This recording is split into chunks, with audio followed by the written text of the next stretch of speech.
বাবাকে বলে আসছি আজকে যদি মরে যায় আমার রাষ্ট্র থেকে রাস্তা থেকে কেউ না তুলে। প্রয়োজনে শহীদ হবো, কিন্তু সংস্কার করে তবেই করে ফিরবো ইনশাল্লাহ।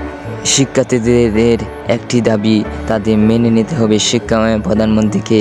প্রধানমন্ত্রী যতক্ষণ পর্যন্ত দাবিটি মেনে না নেয় ততক্ষণ পর্যন্ত রাস্তা থেকে তারা উঠবে না, রাস্তা অবরোধ করে রাখবে।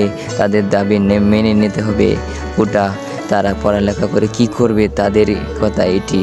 তারা পড়ালেখা করে চাকরি পাচ্ছে না, কেউই ছাত্রলীগের কাছ থেকে মেয়ের ছেলে সবাই মেয়ের খেয়েছে, তাদের কথা শেখ হাসিনাকে সেটি দেখছে না প্রধানমন্ত্রী দেখেও না দেখার ভাব ধরছে, সেটি সবার কাছ থেকে সবাই বলছে।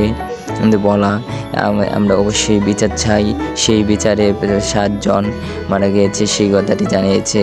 তারা বলছে আমাদের ভাইরা অনেক আঘাত পেয়েছে, আমরা সেই দাবি মেনে নেব না।